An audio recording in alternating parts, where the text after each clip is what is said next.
No direito, o tempo é uma figura curiosa. Ele não só cura, como diz o ditado, mas ele também pode apagar direitos. Será que a justiça tem data de validade? É isso que vamos descobrir hoje, mergulhando em dois conceitos que são verdadeiros mestres do tempo no mundo jurídico: a prescrição e a decadência. Vamos pensar um pouco. Um conflito lá do passado, uma dívida esquecida, um contrato que deu errado décadas atrás. Se não existisse um limite de tempo, a sociedade viveria assombrada por disputas que nunca terminam. Seria um verdadeiro caos. É exatamente para evitar essa confusão que o direito criou mecanismos para colocar um ponto final nas coisas. E a base de tudo isso vem lá de Roma, com essa máxima aí: o direito não socorre aos que dormem. A ideia é bem simples, na verdade. A lei está aí para proteger quem corre atrás do seu direito, quem é dirigente. Ela meio que diz: olha, para a gente ter paz social e segurança, os problemas não podem ficar abertos para sempre. Quem dorme no ponto, como a gente diz, pode acabar perdendo o direito de reclamar. Bom, então vamos ao nosso roteiro de hoje. Primeiro, a gente vai entender qual é a resposta da lei para essa ideia de conflitos eternos. Depois, vamos destrinchar os dois relógios, prescrição e decadência. Vamos ver o que de fato está em jogo, como o tempo pode ser pausado ou até zerado e, claro, analisar alguns casos práticos para tudo ficar bem claro. No fim, a gente vai entender por que tudo isso é o pilar da segurança jurídica. Chegamos então no coração da nossa conversa: prescrição e decadência. São as duas ferramentas que a lei usa para encerrar as discussões. E olha, embora pareçam a mesma coisa, elas funcionam de jeitos completamente diferentes. E para não restar nenhuma dúvida de que essa diferença é importante, dá uma olhada nesse gráfico.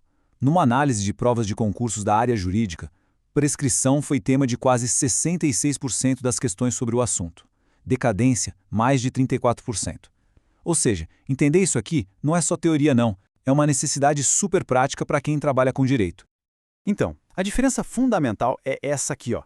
Na prescrição, o direito em si continua lá, existindo. O que a pessoa perde é a arma para exigir esse direito na justiça. É como ter a chave de uma casa, mas a fechadura foi trocada.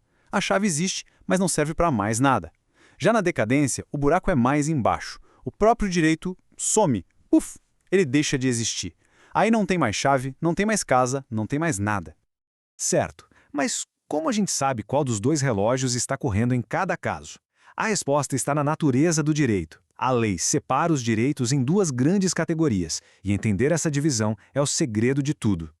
Primeiro, existe o que chamamos de direito a uma prestação. O nome já dá uma dica, né? Aqui, alguém pode exigir que outra pessoa faça alguma coisa. Pague uma dívida, entregue um produto, conserte algo. Existe uma obrigação. O exemplo clássico é a dívida. O credor tem a pretensão de receber o dinheiro.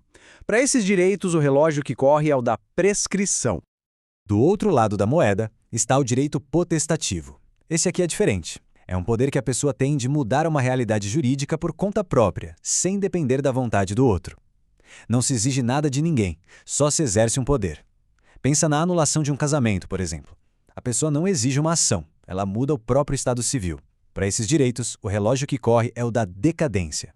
E essa tabela, que se baseia numa teoria clássica do Agnello Amorim Filho, deixa tudo cristalino.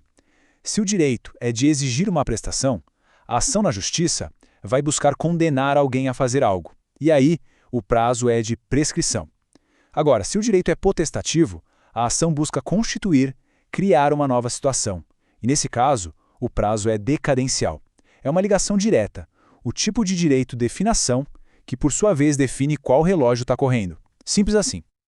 Ok, agora que a gente entendeu a diferença na essência deles, vamos ver como isso muda o jeito que o tempo passa. A prescrição é tipo um cronômetro de corrida, que dá para pausar e até zerar. Já a decadência, a decadência é mais como uma bomba relógio com um timer que não para. Essa diferença de comportamento é tudo. A prescrição existe para punir quem fica parado, quem não age. Por isso, se existe um bom motivo para a pessoa não ter agido, a lei é flexível.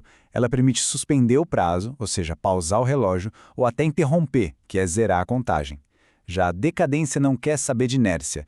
Ela simplesmente marca o fim de um direito pelo tempo. A regra geral é que ela não para por nada, nem ninguém. A lógica por trás é bem clara. A suspensão acontece em situações que tornam meio injusto exigir que a pessoa entre na justiça.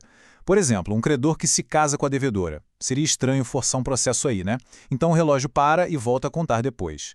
Já a interrupção é um prêmio para quem age. Acontece quando a pessoa mostra que não está dormindo, por exemplo, quando ela entra com a ação. Isso mostra diligência, então o prazo zera e começa a contar de novo. Chega de teoria, né? Vamos ver como isso tudo se aplica na vida real.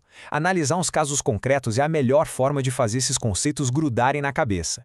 Vamos conhecer o caso da Lenira. Imagina a situação. Ela estava totalmente vulnerável, passando por um momento difícil e acaba assinando um contrato com uma obrigação que era claramente muito desproporcional. No mundo jurídico, isso tem um nome: lesão. E aí fica a pergunta, o que a Lenira pode fazer? Ela quer anular aquele contrato, ou seja, ela quer usar o poder que ela tem de mudar uma situação jurídica que a prejudica. Que tipo de direito é esse e qual é o relógio que está correndo contra ela? A resposta: 4 anos. Como se trata de um direito potestativo de anular um negócio por causa da lesão, o prazo é decadencial. O Código Civil é bem claro sobre isso no artigo 178. Se a Lenira não agir dentro desses 4 anos, o direito dela de anular o contrato simplesmente some. Agora, um cenário bem diferente. Aqui a gente tem uma relação familiar em que o pai comete um ato ilícito contra os filhos. A idade deles e o fato de o pai ter o poder familiar sobre eles são os pontos-chave aqui. Buscar uma reparação civil, uma indenização, é um direito a uma prestação. Então a gente já sabe que é um caso de prescrição. A grande questão é, quando esse prazo começa a contar? No momento em que a violência aconteceu, ou será que tem algum detalhe que muda o jogo? E a resposta é: o relógio está pausado. O artigo 197 do Código Civil é explícito. A prescrição não corre entre pais e filhos enquanto durar o poder familiar. A lei faz isso para proteger a harmonia da família, para não obrigar um filho a processar o próprio pai. O prazo só vai começar a correr de verdade quando esse poder familiar acabar. E com isso, vamos chegando ao final, voltando para aquela grande pergunta: por que o direito se importa tanto em colocar um limite de tempo para buscar justiça? O resumo da ópera é o seguinte: prescrição e decadência não são detalhes técnicos chatos, são, na verdade, pilares que sustentam a ordem social.